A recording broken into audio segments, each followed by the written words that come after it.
तो जैसा कि पिछले एपिसोड में हमने देखा था, ज़ू की नज़र उस लड़की पे पड़ती है जो कि भागने को देखती है। लेकिन ये उसे कैसे भी करके रोक लेता है और सीधा अटैक करता है और बोलता है अगर चिल्लाया तुमने तो फिर बचोगी नहीं।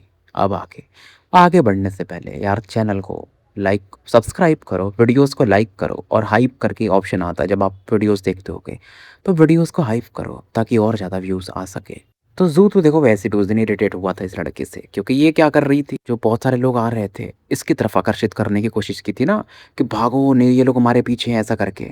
और ये उस लड़की को भूला नहीं था, क्योंकि ज़ू की जो याददाश्त थी काफ़ी अच्छी थी। लड़की भी अब शांत हो जाती है। वो जानती थी अगर कुछ भी इधर उधर की तो ये बंदा छोड़ेगा नहीं। ज़ू जैसे इसके करीब पहुंचता है ना, लड़की के आसपास अब कोई आ नहीं रहा था। कुछ लोग थे जो कि कल्टीवेशन वाले थे, हेल्प करना चाहते थे, लेकिन ज़ू की ऑरा को फील करके वो भी पीछे हट जाते हैं। लड़की के पैर में अभी भी चोट था, इसके पसीने छोड़ रहे थे और लड़की को भी याद आ जाती है ये बंदा कौन है। इसको ध्यान आता है कि यार ये इतना खतरनाक हो सकता है और मैं इतने दिनों बाद बाहर निकली और यही बंदा सामने आ गया, और बड़ी बात मुझे पहचान भी गया। तो पहले जो डंडा था इसके पास बांस का, जिसकी वजह से लड़की का पैर फंसा था, जू उसे बाहर निकालता है। लड़की के पास जहर था तो ये वेट कर रही थी जू के पास आने का। इस दौरान कुछ जो पेट्रोलिंग वाले कल्टीवेटर से इधर आने लगते हैं, तो लड़की की आंखों में एक उम्मीद जगती है। लेकिन जैसे ही जू अपना अपना टोकन दिखाता है ना क्राइम डिपार्टमेंट का, वो लोग निकल लेते हैं। अब लड़की को समझ में आ जाता है कुछ नहीं हो सकता। वो बोलती है सॉरी, उस दिन जो भी हुआ मैं उसकी भरपाई कर दूंगी। मेरे पास एक एक दुश्मन का इन्फॉर्मेशन है अगर तुम्हें चाहिए तो। और इससे ये भी समझ में आता अगर ये बंदा उस रात बच गया जबकि इसके पीछे कुछ लोग गए थे,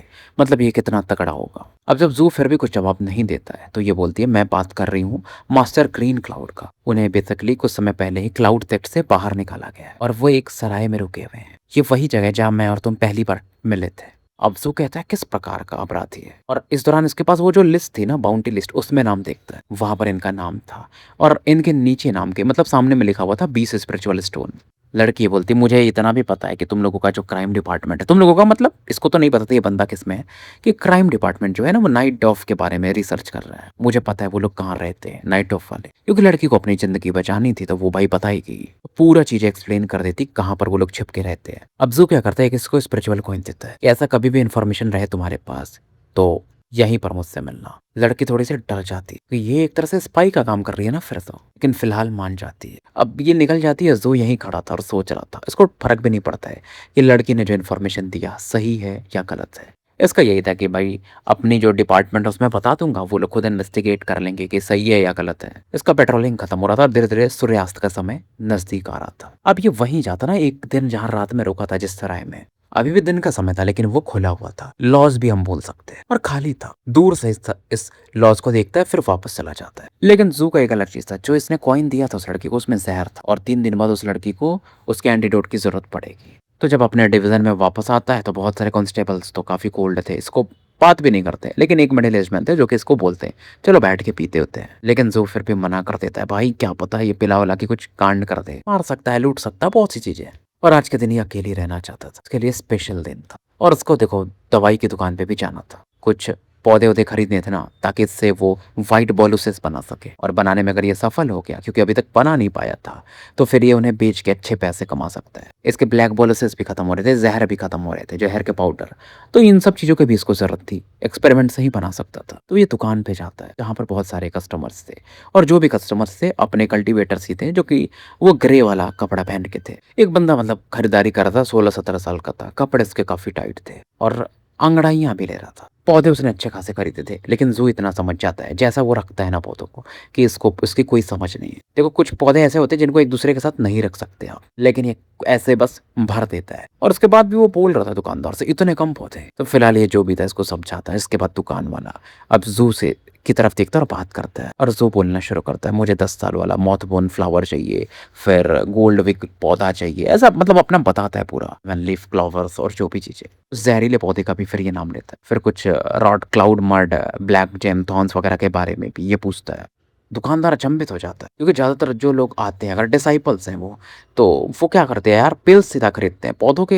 पौधों को खरीदने वाले बहुत कम लोग थे, और जो आते भी थे वो सेकंड पीक वाले आते थे। ये फिर ऐसा बंदा आता था जो अभी गया है थोड़ी देर पहले, वो बस ऐसे ही पौधे खरीदने आते हैं, क्योंकि जू कैसा बता रहा था ना, एक पौधे का नाम बता रहा था, ये इतना चाहिए इतना चाहिए, इतना तो समझ जाता है कि ये बंदा सेकंड पीक का तो नहीं है। और दुकानदार था तो उसे ये भी पता था कि जो भी इसने इंग्रेडिएंट्स मांगे हैं वो व्हाइट बोलोसिस बनाने के काम आते हैं। और वो बोलता है देखो दुकान वाला कि हमारे पास सभी है, 380 स्पिरिचुअल कॉइन्स लगेंगे, लेकिन हमारे पास वो स्पिरिचुअल लीव्स नहीं है। और इशारा करता है जो बचे हुए थे ना, ये बंदा खरीद लिया, वो जो बंदा था, तो तुम्हें कल मिल जाएगा। अब देखो वो पत्तियां जो मांग रहा था जू, इंपॉर्टेंट तो थे ठीक है, लेकिन एक दिन तो वेट कर ही सकता था, और दाम भी ये उचित ही मांग रहे थे। अब जैसे ये पैसा देने वाला था, तभी वो जो बंदा था ना, जिसने अभी थोड़ी देर पहले दवाई खरीदी थी, पौधे खरीदे थे सॉरी, वो बोलता है कंडेंसिंग स्पिरिचुअल लीफ तुम्हें भी चाहिए। मैंने दुकान वाले से बहुत बार पूछा इनका काम क्या है, बट ये मुझे बताता नहीं है। दुकान वाला कहता है यार कितने सवालों का जवाब दो, अगर जवाब ही देता रहूंगा तो मैं दुकानदारी कब करूंगा। अब जू बोलता है यार इस बंदे को ज्ञान चाहिए तो ठीक है, तो इसको इन पौधों के बारे में ये बता देता है कि मॉइस्चराइजिंग का काम करते हैं, बहुत सी चीजें।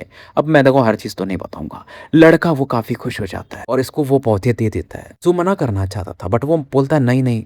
लड़का थोड़ा मोटा था और चला जाता है इसको देने के बाद। इस दौरान अपने टोकन में कुछ मैसेज भी भेज देता है। दुकानदार इस दौरान बताता है कि ये लड़का, इसका नाम वांग यान है, ये 7th वीक का, लगता है किसी लड़की के पीछे पड़ा है, तो उसे इम्प्रेस करने के लिए ये 7-8 साल से पौधे खरीद रहा है। इतना पैसा खर्चा कर चुका है ना कि मेरा बॉस बन जाता। दिखने में सिंपल दिखता पर है नहीं। अब सोचो कि अगर कोई नॉर्मल बंदा होता तो मर जाता है, क्योंकि आप देख ही रहे हो 7 ब्लड आइज में क्या होता है, लेकिन ये लंबे समय से टिका हुआ है। और जू भी फिर इधर पौधे होते इसको मिल ही चुके थे, पैसे वैसा पे करके निकल जाता है। फिर आसपास देखता है कोई है नहीं, अपने जो पोर्ट था वहां पहुंच चुका था, फिर धर्मा पोर्ट में प्रवेश करता है। फिर पौधों को अब उस हिसाब से लगा देता है, जहरीले पौधे एक तरफ जैसे जैसे रखना था। अब इसका वही था कि पिल बनाना है। समय निकलता है, इस दौरान रात का समय आ चुका था, तो जू फिलहाल पिल बनाने में लगा हुआ था।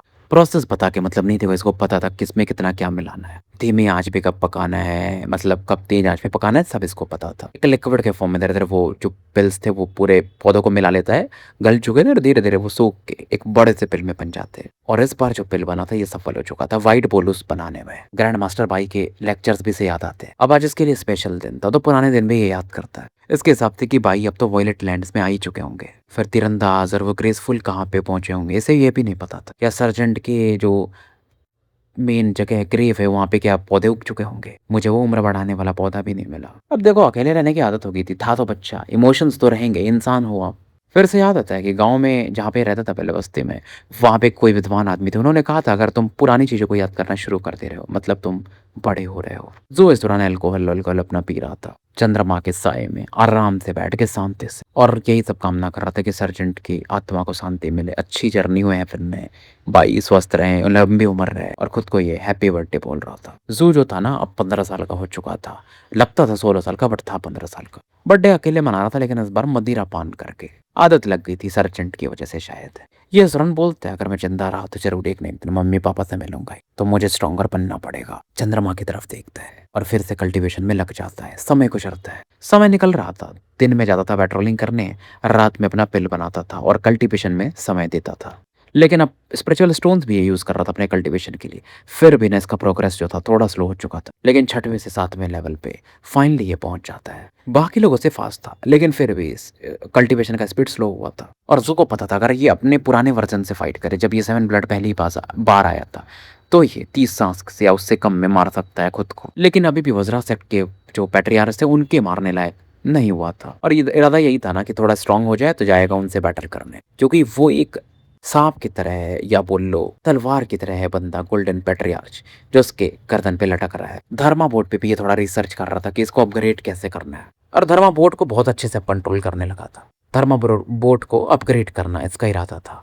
और देखो अब क्योंकि अगर आपका धर्मा बोर्ड स्ट्रांग नहीं होगा तो कोई भी आपका साथी अटैक कर सकता है, साथी मतलब कॉलेज का।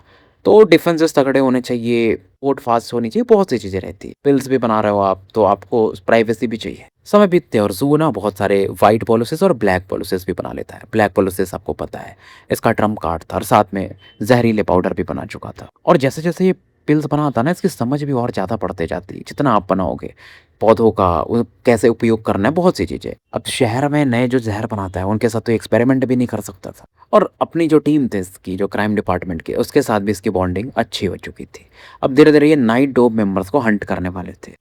प्लान बन रहा था ना भाई, पहले सबका लोकेशन ढूंढ लो, फिर एक ही दिन धावा बोलना था। और उस दिन जू की जो ड्यूटी लगने वाली थी रात में लगने वाली थी। जू खुद अप्लाई करता है कि भाई उसको रात का शिफ्ट चाहिए। जहर का पाउडर लेता है, पूरा तैयारी के साथ डैगर वगैरह लेके लौंडा अपना सरिया वरिया लेकर निकलता है। और आज की रात में बारिश भी हो रही थी। रात में एकदम शहंशाह की तरह ये भाई अपना निकल चुका था। जैसे जैसे रात गहरी हो रही थी, बारिश भी उस दिन तेज होती है। बहुत सारे लोगों को गलियों में बैटल करते हुए भी ये देखता है, बट उन्हें इग्नोर करता है। उस लॉस के आसपास पहुंच जाता है जहां पर एक रात ये रुका भी था। इसी लोकेशन के बारे में उस लड़की ने भी इसे बताया था, वो जो ग्रीन क्लाउड करके बंदा था। बंदे का जो पावर लेवल था की कंडेंसेशन के 9th लेवल में था। बहुत ही निर्दयी आदमी था और हवसी भी था। अपने सेक्ट के बहुत सारे फीमेल डिसाइपल्स को भाई ने मारा था और क्या किया होगा आप समझ ही सकते, बहुत जगह रेप वूप भी किया था। जू को क्या फर्क पड़ता था उससे, लेकिन उस बंदे ने गलती कर दी थी ग्रीन क्लाउड, क्योंकि जू के हिसाब से वो जो बंदी थी उसे 2 या 3 दिन बाद इससे मिलने आना चाहिए था एंटीडोट के लिए, लेकिन वो नहीं आई। जू जब एक दिन उसको ढूंढने गया था, क्योंकि जहर का पाउडर था तो जू ढूंढ सकता था, लड़की का लोकेशन भी ढूंढ लेता है और उस लोकेशन पे ना ये संघर्ष का देखता है सीन, मतलब कुछ हाथापाई इस लड़की के साथ इसकी हुई होगी ग्रीन क्लाउड की। धीरे धीरे समय निकल, बारिश बहुत तेज थी और जू उस समय उस गली में था। हवा भी चल रहा था, तो इसका जो रोप था ना, जो आप हुडी टाइप पहनते हो, तो वो भी फड़फड़ा रहे थे परछाई की तरह एकदम। ये ना मतलब शैडोज में मर जा चुका था, अंधेरा में ऐसा कि कोई है ही नहीं, कि एक स्किल्ड ये हंटर था और शांति से देख रहा। 2 घंटे गुजर जाते हैं, धीरे धीरे पूरा गली शांत हो चुका और इस दौरान एक बंदा एक लॉज से बाहर निकलता है। लाल रंग का उसने हुडी पहना था, उसके शोल्डर्स काफी चौड़े थे और यही था वो ग्रीन क्लाउड। की कंडेंसेशन के 9वें लेवल में था, तो तगड़ा तो था। तो लेकिन देखो ये बंदा भी बहुत चौकन्ना था, क्योंकि ये एरिया कहाँ था, ये 7 ब्लड सिटीज में था, तो यहाँ पर तो भाई बहुत से पावरफुल लोग हैं, तो बहुत चौकस रहता था। पूरा टाइम लॉज में रहना, आसपास देख के निकलना, जब माहौल एकदम शांत हो। बाहर निकलता 5 कदम चला था, अचानक से रुकता है, इसे एक डायरेक्शन से बड़ा खतरा फील करा, तुरंत ही पलटने लगता है अंदर जाने के लिए। जू का इरादा ये था कि बंदा थोड़ा और दूर आ जाए ना तब ये अटैक करेगा, लेकिन ये बंदा तो बहुत चौकस था। लेकिन फिर भी जू बहुत तेजी से आगे बढ़ा। ग्रीन क्लाउड के जरूर उस तरफ नजर पड़ती, लेकिन हैरान थे जू के स्पीड को देख करके। अब ये तुरंत है ना, मतलब अपने होंठ को काटते और एक सीक्रेट मैजिक यूज कर रहे थे। बहुत तेजी से दरवाजे की तरफ बढ़ते, अंदर में वो जो बूढ़ा आदमी बैठा हुआ था पाइप पी रहा, जू की तरफ देखता है। इधर ना ये जो ग्रीन क्लाउड थे लगभग दरवाजे के पास पहुंच चुके, आधा कदम की दूरी पे थे, तो बोलते ना चौखट पे कदम रखने से। लेकिन तब एक फॉरबिडन सी वाला पावर इनकी तरफ पड़ता है, फेंसेस को तोड़ देता है और सीधा दाएं पैर के उसमें हिलकता है और बहुत तेजी से ये चीख मारता है, ब्लड बाहर आने लगता है और ये गिरते हैं साइड में जाकर के। तब भी अचानक से एक डैगर इनकी तरफ पड़ता है, लेफ्ट आर्म पे आके लगता है। जमीन पे ये गिर चुके, हाथ से ना बस वो चौखट को छूने को देख रहे हैं।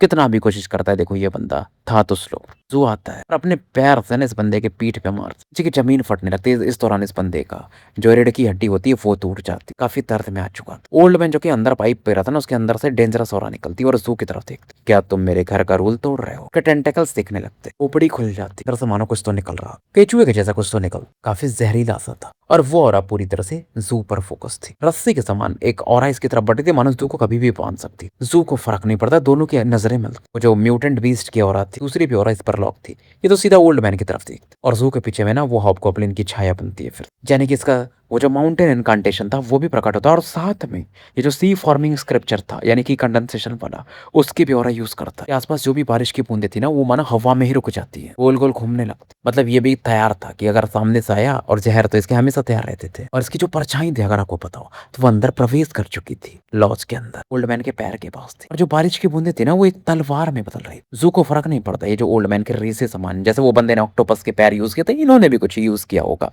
अपनी बॉडी में ट्रांसप्लांट किया होगा। लेकिन जू को पता था ये जो मालिक है, मतलब लॉज का, तगड़ा है। लेकिन जू भी पीछे नहीं हट सकता और कहता है मैं अंदर नहीं आया हूँ, तो मैंने आपके घर के रूल नहीं तोड़े। ओल्ड मैन फाइनली कहता है तुम सही तो हो, जो भी और इस पर लॉक थी वो गायब हो जाती, जो एनाकोंडा जैसा कुछ तो है, वो केचुए के जैसा, वो भी गायब हो जाते। कि खोपड़ी जो खुली थी ओल्ड मैन की, रस्सियों जैसा कुछ तो बाहर निकला, तो वो भी गायब हो जाते। फिर से ये अपना पाई हुई आराम से पी रहा था और ओल्ड मैन बोलता है लाश बेचना चाहोगे? जू इस दौरान ग्रीन क्लाउड के बाल पकड़ और कहता है कि जो तुमने वुमेन 2 दिन पहले किडनैप किया था वो कहाँ है?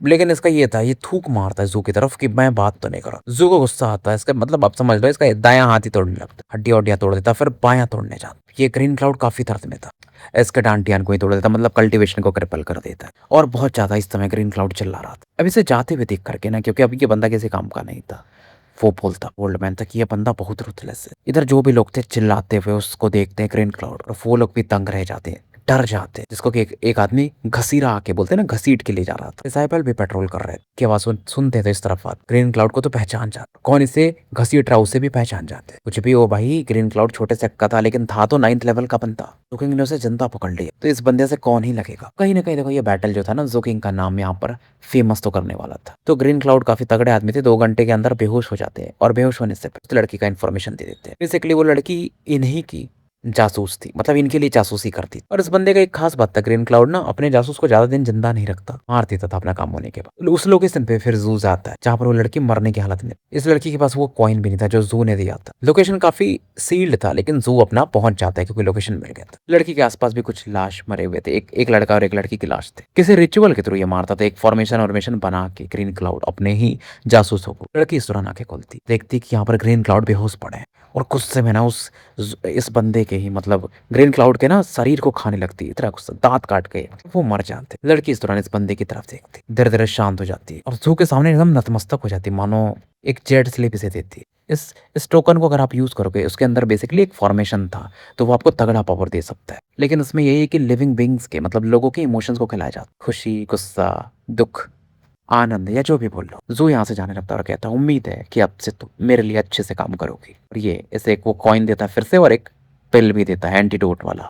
लड़की देखती है जू को जाते हुए और मन ही मन मान चुकी थी इसे अपना बॉस। जू अभी भी छाता लेके जा रहा था और ग्रीन क्लाउड की लाश को घसीटते हुए, और सीधा लाके पटकता है क्राइम डिपार्टमेंट में। अब रात के समय काम ही कर रहा था, धीरे धीरे सुबह हो जाती है। तो फिलहाल स्टोरी हम यही समाप्त करते हैं और मिलते हैं फिर कल एक नए एपिसोड के साथ।